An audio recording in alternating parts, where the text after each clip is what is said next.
在咱们这一代人印象里啊，中国近40年的国运好到爆棚，估计只有玄幻爽文主角逆袭的桥段啊能与之一战。唯一的差别是玄幻爽文全靠想象力，而我们的发展呢是切实落地扎根了的。可新中国也并不是无缘无故享有运气，当中的内外纠葛很多人都还不清楚。今天咱们就把这40年来的逆袭爽文拆开好好聊一聊。开始之前呢，需要先提一嘴，当年中国与世界的差距有多大？说实话，大到让人绝望。仅按照 GDP 一项来看的话，1978年中国的 GDP 急扭1494亿美元，而美国的 GDP 是 2.35 万亿美元，日本是 1.01 万亿。美国是我们的16倍，日本是我们的7倍。连荷兰那么大丁点的地方都以1558亿美元排在我们前面。如果这些数据感受还是没有什么冲击力的话，那我这样描述：1978年荷兰是 1332.6 万人口，中国是 8.72 亿人口。我们以超过荷兰65倍的巨大人口优势，在经济上被荷兰完完整整的打败了。就是这样的差距。更不用说其他工业、基建、教育、科研方面呢。有兴趣的同学可以自己查阅算一下啊，在这里咱们先不展开。二战结束之后呢，世界格局就迅速转入了美苏争霸的局面。当时美国一面牵制打压苏联，另一面呢对刚建立的新中国十分的敌视，不仅拉拢了日本、西欧各国啊，从经济上对中国进行封锁禁运，还操控着联合国在政治方面进行孤立遏制，甚至介入朝鲜问题，发动了朝鲜战争，意图非常明确，想以朝鲜半岛为跳板，将刚出生的社会主义中国扼杀在摇篮里，并以此拖住苏联发展的步伐。可万万没想到的是，3年的朝鲜战争把自己打得哇哇叫不说，还让中国赢得了建国后的首个漂亮仗啊，将降维打击必胜的定律改写了。作为堂堂的世界老大，怎么可能就是吃瘪呢？他太想通过一场碾压式的胜利来宣告自己老大的位置依然稳固，更需要打压不断扩张的苏联阵营。于是1960年又急不可耐地介入了越南战争。这一仗本来想着打掉苏联支持的北越应该轻而易举吧，妄想着也可以在平安夜前结束，可没想到这一仗一打就是15年，投入空前巨大。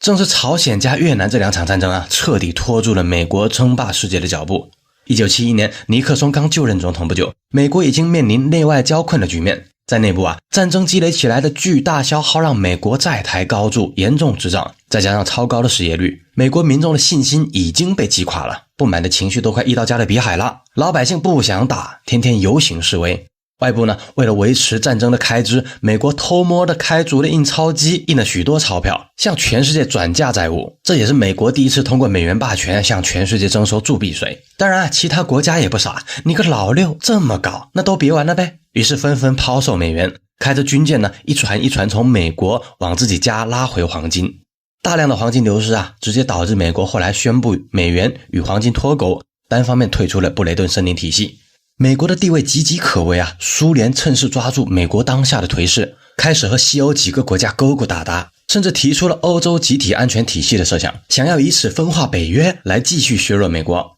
也算是托美国的福，苏联在这几年快速发育到几乎可以完全制约美国的地步。处于被动的美国特别头大，悻悻的在心里懊悔，早知道之前不打那2架了。怎么办呢？恰巧苏联正值勃列日涅夫当权，中苏也正处于交恶的顶峰，都已经在边境干上了，甚至还威胁要拿核弹轰我们。简单来说，当时要是让苏联独大的话，中美都得完蛋。在以上的背景下，一向主张反华的尼克松也不得不考虑修复与中国的关系，并以此遏制住苏联。反正先保住欧洲这头大奶牛才是重点。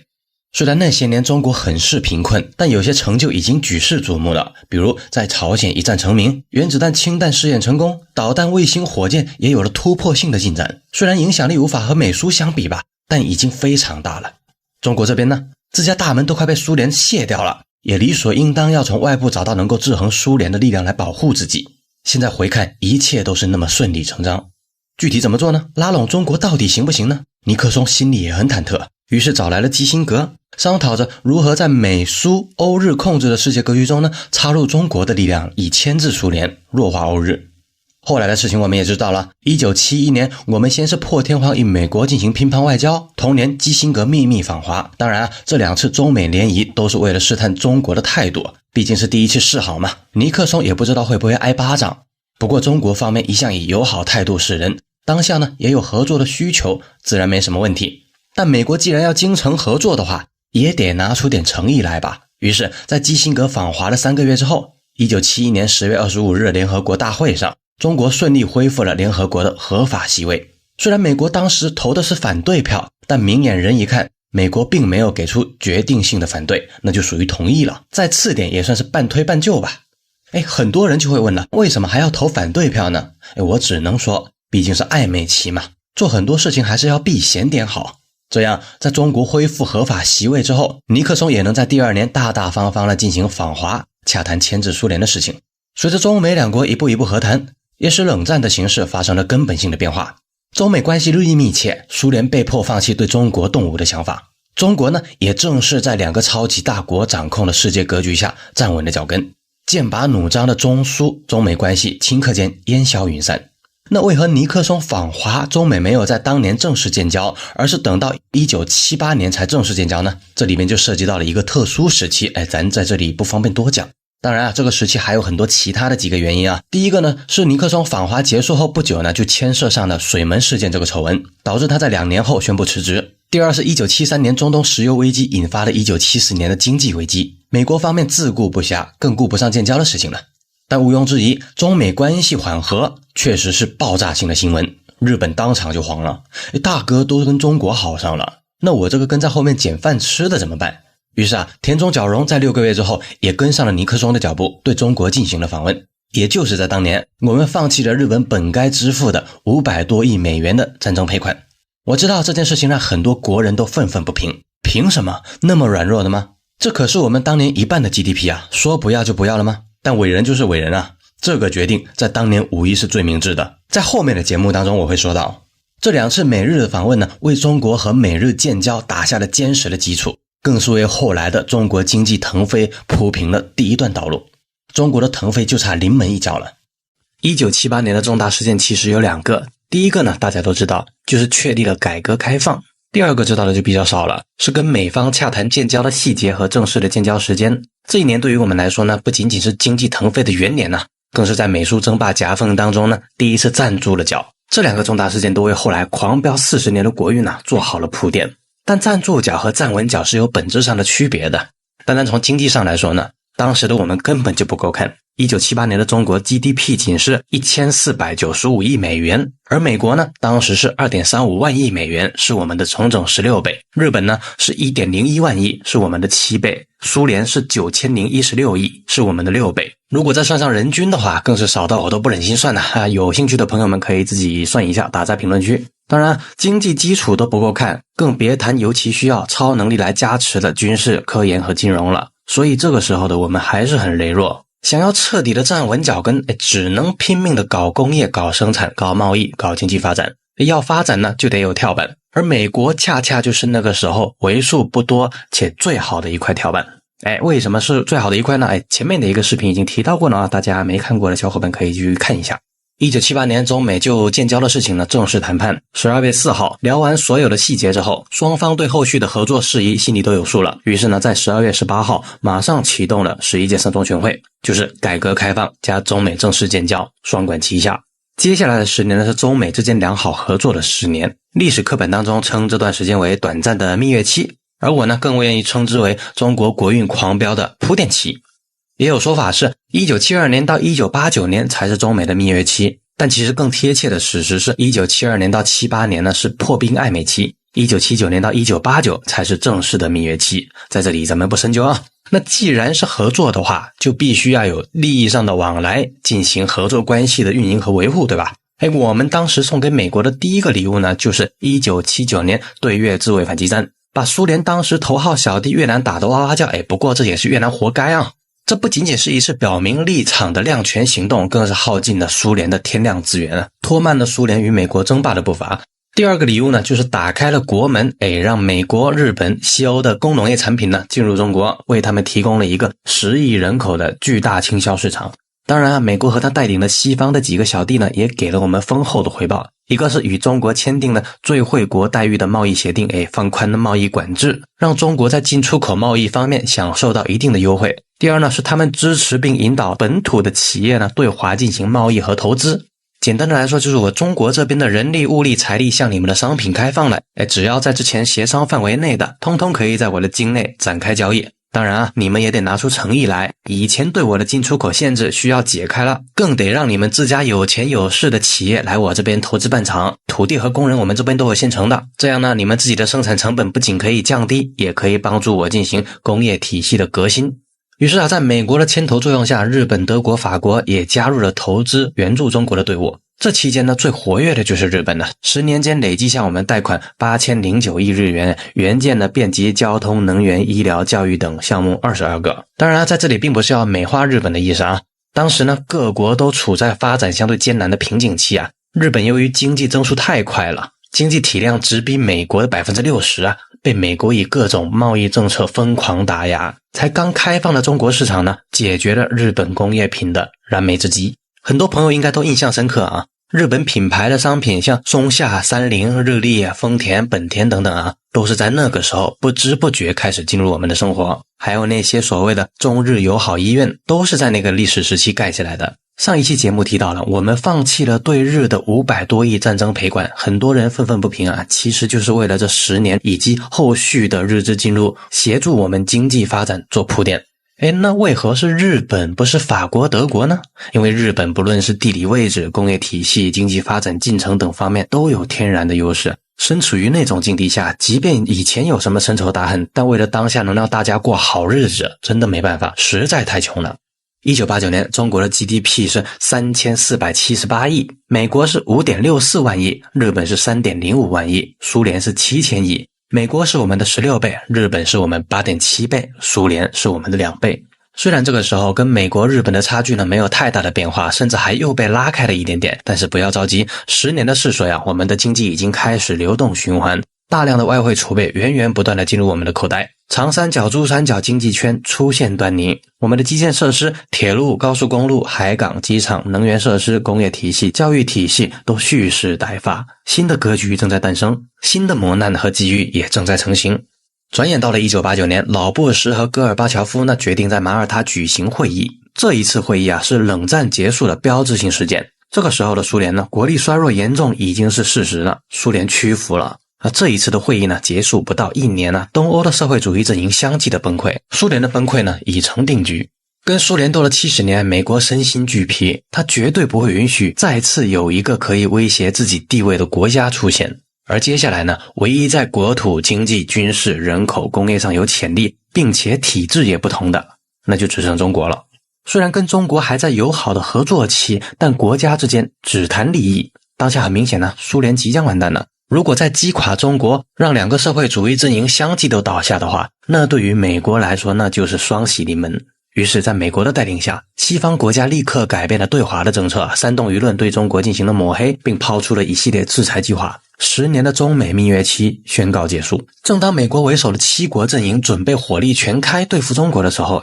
萨达姆站了出来，吞并了科威特，挑起了海湾战争。眼看中东即将被拉进石油危机的漩涡，这可是严重影响到美国钱袋子的大事，还得了？于是美国与西欧、中东各国呢联合出兵，对伊拉克发动了攻势，中国暂时逃过一劫。不过随着海湾战争的结束彼时的苏联也按照预期解体了，这让美国信心大增，觉得自己又行了，开始走上了称霸全球、当世界警察的道路。不过海湾这一仗呢，也彻底打醒了中国。当时号称世界第3军事强国的伊拉克，在美国超能力加持下的现代化军队面前呢，打出了1:300的战损比，100万伊拉克军队仅仅43天灰飞烟灭。如果这一仗发生在我们身上，我们该如何应对呢？还是需要先发展经济搞钱，才能更快的去拓充军事和科技于是咱们的邓教员呢，在1992年开启了南巡，为改开后的搞钱之路呢，定下了更为精确的方案。由于当时中国的经济、科技还有军事过于孱弱了，美国不太把中国放在眼里但一朝被蛇咬，为了防范下一个苏联崛起还是再三对中国发起了挑衅行为，想方设法把我们摁到半死不活为止。所以整个90年代也是我们这40年来最黑暗、最屈辱的10年。1993年的银河号事件，1994年的特大空情事件，1996年的台海危机，1999年美国轰炸我国驻南斯拉夫大使馆，这些是大家可以自行查阅我觉得每个人都应该去重点了解一下。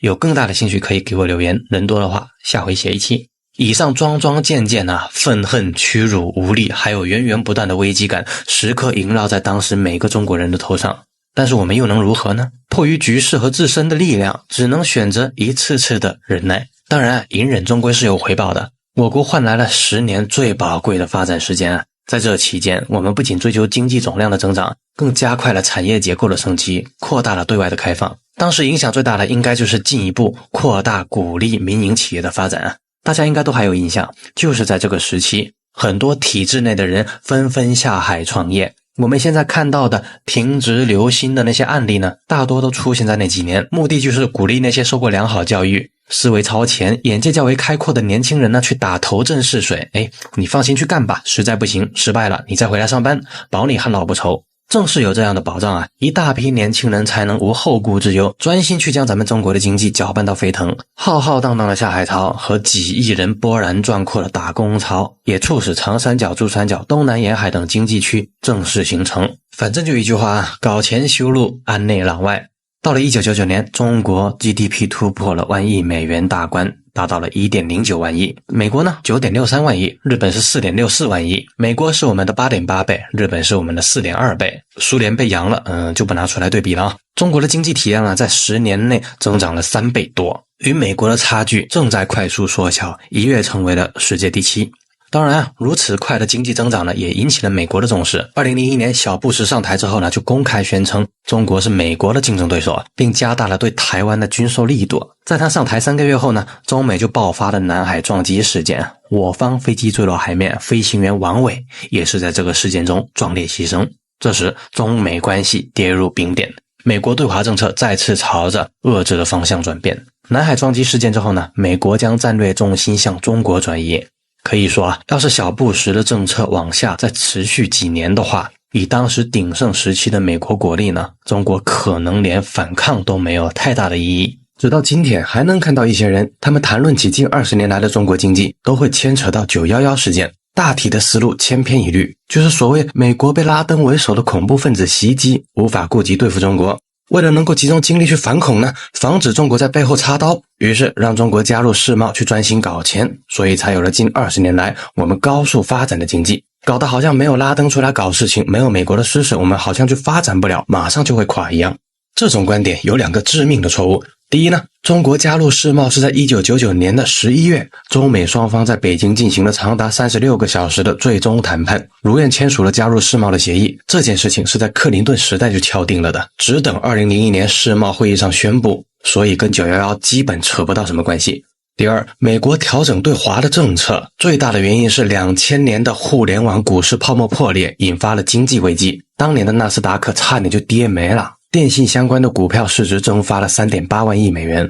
破产企业数量飙到了历史之最，所以当时确实顾不上与我们切磋武艺，也就有了后来小布什刚把我们定为战略竞争对手，又马上将我们调整为有缺点的合作伙伴这么一档子事儿了。如果以后还有人跟你吹嘘因为911事件美国才让我们加入世贸的这种话呢，你可以直接跟他科普一下，怼他脸上。不过有一说一啊，911确实完全吸引了当时布什的注意力，让他把精力都放到了中东。当时我们对他们的反恐政策也表示了认可，毕竟他们家门都被拆了，需要先反恐稳定局面，不仅不丢人，还要大力支持。退一步说呢，即使没有911这件事，美国大部分精力也不会放在我们身上，因为有件事情他必须要去做，下面会说到，请继续往下看。2001年12月11日，当美军还在阿富汗苦干的时候，中国正在庆祝正式成为世贸组织的一员，我们与世界的经济循环一下子变得紧密了起来，开启了遍地黄金的世界工厂时代。刚进入2002年，我们的对外贸易、工业制造、城市化进程、大基建、外汇储备、金融体系改革、科技教育等等方面都全部插上了翅膀。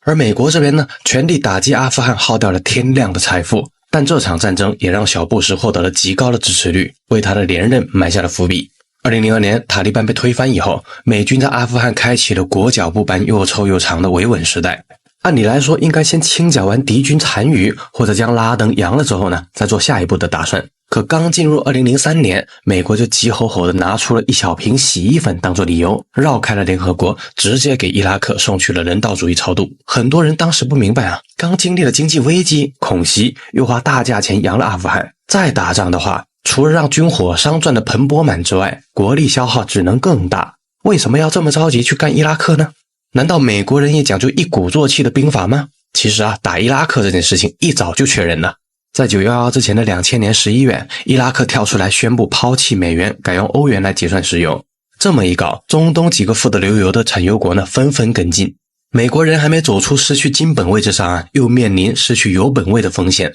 这还了得？你小撒自己不上桌吃饭也就算了，你还把我的饭桌给掀了，你把我的饭桌掀了不算，你竟然把我的饭锅抢了，送给我的欧洲小老弟，都想反了吗你们？所以伊拉克这个叛逆孩子不得不打，还必须往死里打，打出威望，不能留有任何余地，否则以后谁稍微做大一点的话，都敢来掀你的桌子，抢你的锅。可惜当时美国正处于总统换届期间呢，刚上任的小布什屁股还没坐热，又赶上了911，一时间乱了阵脚。怎么办呢？很明显，小撒那边只是掀你饭桌抢你锅，拉登呢，这是直接踹你家门要你命啊！为了巩固资本市场和营商环境必须先反恐，再保有本位。也正是因为911事件，才让萨达姆多活了2年。后来大家也知道了，萨达姆被扬了之后，美国马上宣布将欧元结算石油改回用美元结算。当初说人家家里有大规模杀伤力的洗衣粉，到现在都没找到。当然那边乱成这个样子，我们肯定不能闲着。趁着中东这2场战争加上加入世贸这股东风，低调起飞。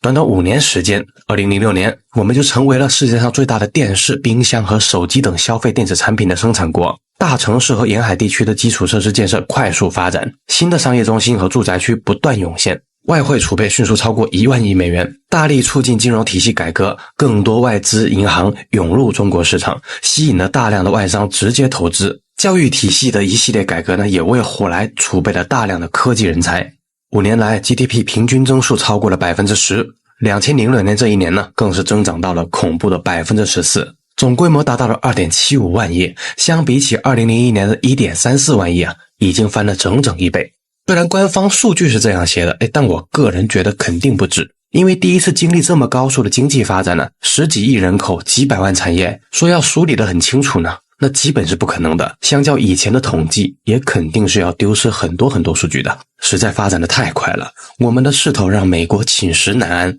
于是又开始盘算着对我们下手。2006年美国参议院通过了一项决议，要求人民币快速升值，否则就要对我们的商品加收 27.5% 的关税。有没有很熟悉？之前日本也是因为发展太快，被美国要挟签订了广场协议，导致日元快速升值，也在后面20年里经济快速的崩溃，直到今天都没有缓过来。这是美国经济制裁最经典的一个案例。美国搞货币战争已经是老手了，这次想让我们的货币升值，第一呢是抑制我们的发展，让我们的出口贸易限流，国内物价上涨；第二呢是稀释自己的负债。要知道2000年克林顿时代的财政盈余达到了2360亿美元，才过了5年，这个数字就变成了负的3180亿美元。通过美元霸权让发展中国家吃掉自己的负债，势在必行。很可惜，当年对付我们的手段成功了。从2006年开始，人民币对美元连续升值。2006到2008年，人民币对美元的汇率大约从 8.1 逐渐升值到 6.8 左右，累计升值超过了 20%。人民币升值最直接的影响是出口商品在国际市场上的价格上升，进出口贸易断崖式放缓。很多人不知道这进出口贸易被打压对当时的中国意味着什么。举个简单的例子，08年的时候，中国出口贸易占 GDP 比重已经达到了 59.8%。这一次被打压，就好比现在你月入是1万，看着还行对吧？那我现在要掐掉你每个月工资收入的6000块钱，你还有房贷车贷要还，还有老婆孩子老人要养，你说有多严重？也还有很多人问人民币升值是出口受影响，那进口商品或者原料不也相对便宜了吗？没错，我们能想到白宫那边也不是傻子，一边灌水一边放水只有小学才能出这种题，必须双头堵。那几年国际大宗商品都在疯狂的涨价，有一些甚至一天内能涨到 30% 以上。很多炒期货的朋友印象都很深刻好多的人都在那个时候炒期货赚到了第一桶金。还有人民币对外升值，对内的购买力自然就是贬值了，这就导致了国内居民日常消费成本也在不断的攀升，猪肉、大豆、米面都有一定的涨幅，尤其是猪肉价格在2008年3月甚至涨到了13元一斤，2006年的时候才5块多。你也可以去看看现在的猪肉价格也才10几块。就是那几年，老百姓从生活成本上切实感受到了货币战争的危害。通货膨胀这个专业名词呢，也是那一年开始在国内被老百姓熟知。当时啊，就好比还是月收入1万的你，已经在之前被我每月掐掉60%的工资了，你就剩4000块钱。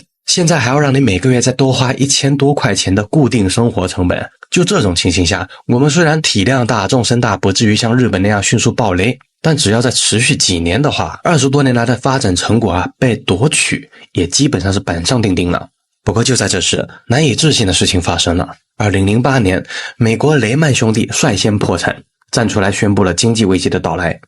这场经济危机本质上就是美国住房市场泡沫破裂，导致那些投资了大量次贷相关金融产品的企业破产，致使全球经济进一步崩溃。正磨刀霍霍向我们砍来的美国呢，迅速陷入了困局，经济衰退， GDP 大幅下降，企业破产的数量飞速上涨，失业率飙升，大量美国人失去了自己的住房和工作。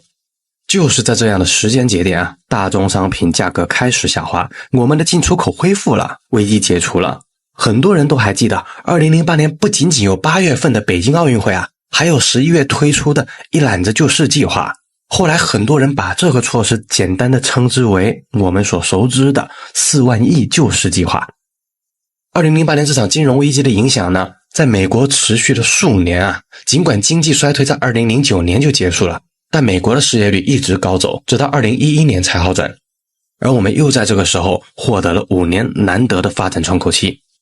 4万亿计划有效刺激了国内需求啊，缓解了全球危机对中国经济的影响。我们也深刻反思，如何让自己的产业往更加自主、更加安全的方面优化呢？于是2009年，我们开始进一步主攻基础设施建设和产业升级。之后的3年时间，一直大力发展城镇化，投资交通、能源和通信等基建。我印象是非常深刻啊，我家的鸟不拉屎的山区啊，就是在这几年通上了高速公路和铁路，房地产也是在这节骨眼上疯狂的拔高。很多人将房地产的疯涨归功于当时开奥运会，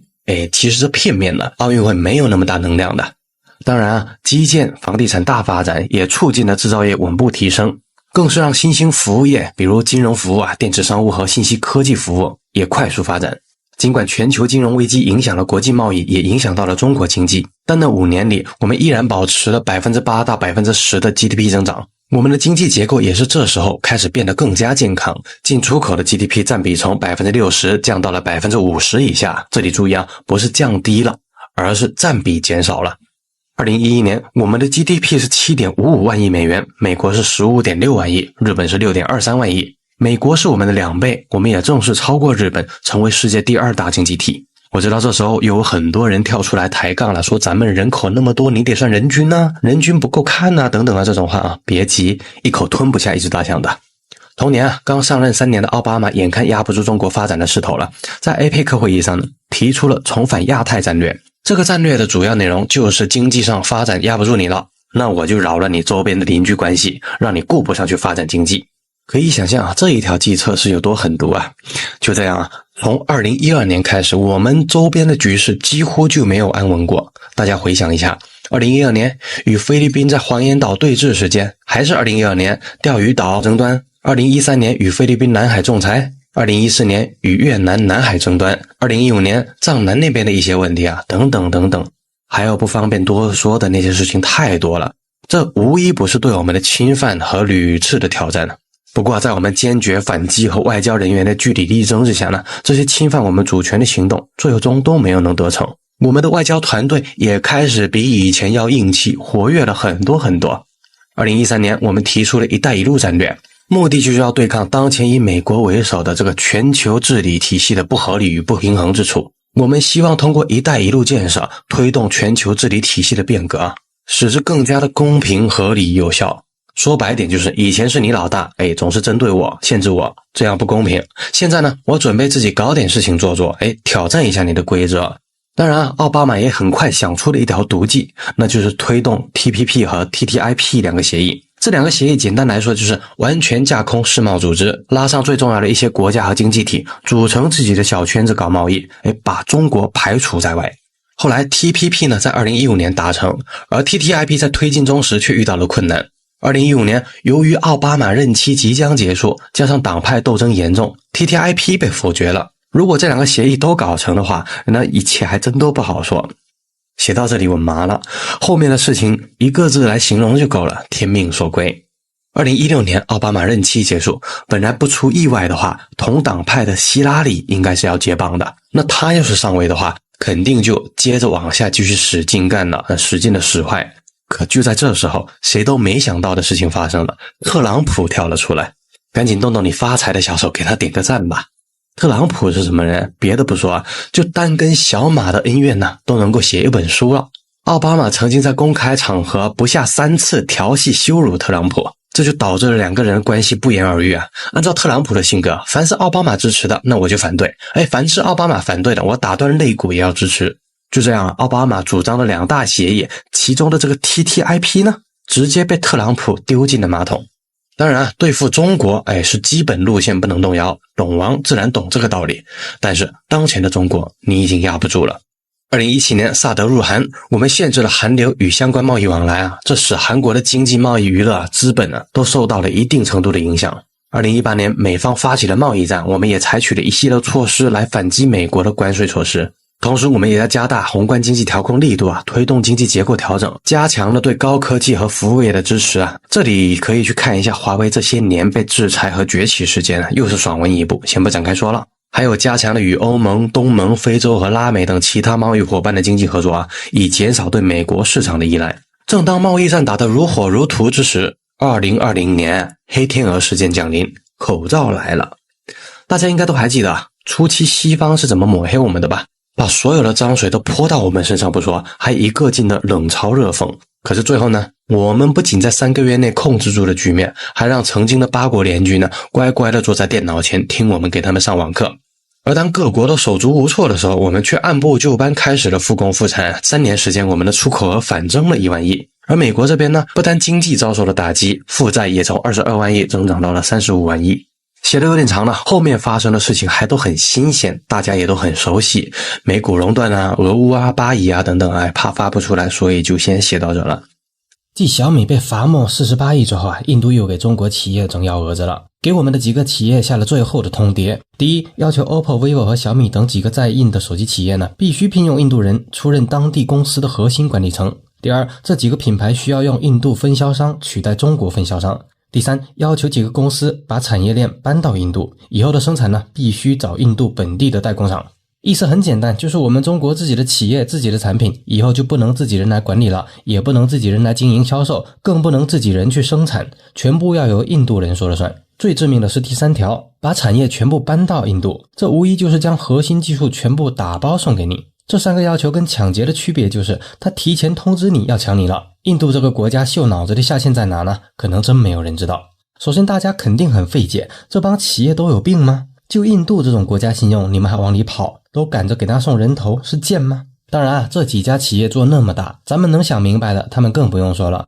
可是为了市场增量，真的没办法。市场增量对一家企业来说，那就是生命的延续啊！有多大的增量，就代表着有多长的寿命。国内市场目前几乎没什么增量了，因为手机这种产品吧，当前该有的功能都有了，该堆的配置也都堆满了，越来越少的人现在会因为手机型号迭代而去更换新的手机，并且哪怕是换新手机，也是紧着家庭地位来，老婆换新的，旧的淘汰给老公。所以这几年来，各大厂商在国内的销量都处于连年的下滑中。再加上这几年中国市场经济有目共睹，大家都不怎么爱花钱了。现在中国地区的居民消费占比全世界仅为1到2成，也就是说绝大部分的蛋糕都在境外。你如果不把手机卖到外面去的话，只在国内自己玩，哪怕全国人都来买你的手机，连刚出生的婴儿和100多岁的老人也买，总共也才10几个亿。那10几个亿卖完之后又该怎么办呢？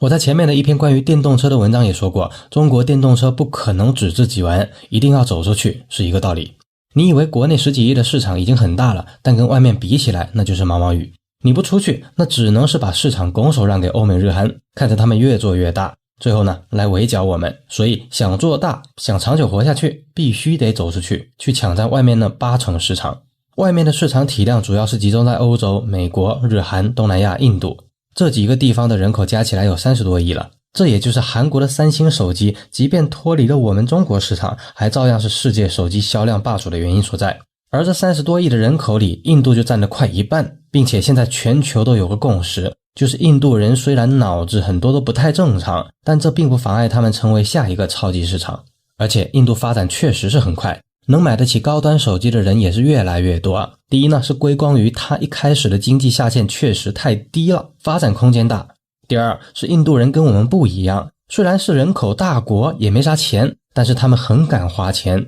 就是又穷又爱花的那一种。这与他们的文化环境也有关，先不展开讲。以上2个因素叠加呢，促使印度成为了一个消费很活跃的国家，再加上人口很集中，14多亿人都在同一个国家，企业进入抢占市场的时候就不用顾虑多元化的政策了，相对方便很多。14多亿人，人口又集中又爱花钱，他们自己也没啥手机品牌，智能手机覆盖率也还不高。那这么好的市场条件，先不说小米、OPPO、vivo 这些稍大的企业了，是个造手机的都想往里挤吧。这也就是导致全球的企业资本都看上了这个香饽饽，于是各个手机厂商都争分夺秒到印度开启了分号，都想在印度这个市场把坑位给占了。这也就是大家为什么都知道印度人跟有病一样，还上赶着去印度开公司去。那这样的开局明明很好，印度为什么还要绞杀中国企业呢？这么绞杀中国企业，很容易让国家信用破产，以后其他国家的企业还敢进入吗？还是说这次就是因为国家间的冲突，政治正确呢？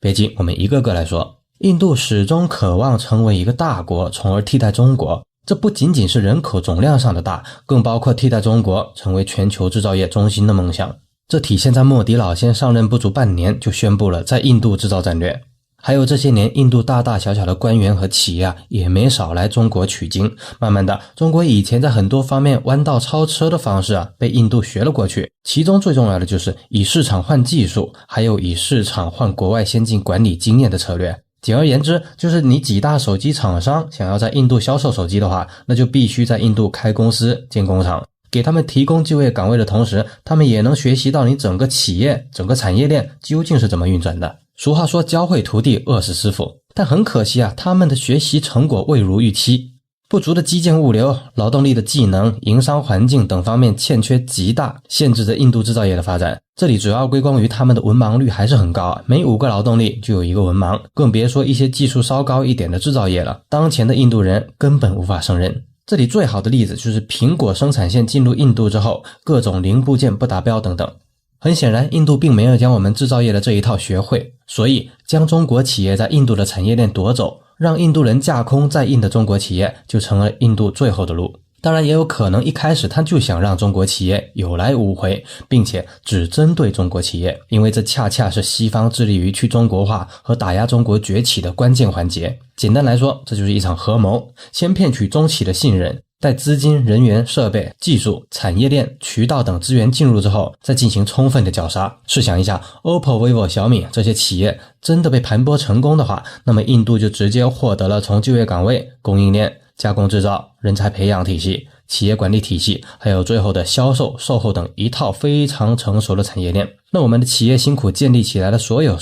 就直接给印度做了加1。上面也提到了，当前两国的冲突、政治正确等因素也不是没有。莫迪老先在大选前向中印边境增兵1万人，印媒也在铺天盖地的渲染情绪。不过我认为这只是莫迪为了选举做出的一次全民情绪上的动员。大量文化缺失或者文盲的印度人很容易被煽动，并且抵制中企。但地缘的冲突并不影响印度原本就想要吞掉中企的计划，只不过这件事让这个时间节点提前了一点而已。那我们的企业最后会如何应对？最终又会是怎样的一个结果呢？先看看我们这几个企业现在是怎么做的。首先，小米已经更换了外籍的经理，但是要求外籍经理必须听命于自己。vivo 从4月份开始也将撤销自己在印度的哈里亚纳邦、新德里和旁遮普邦的中方经销商，改用印度经销商。还有加上 OPPO 共3家企业已经开始与印度的卡邦、迪克森等印度制造商商量合作事宜，让他们来帮忙生产手机等产品很多人就会问，那我们自己的企业还剩下什么呢？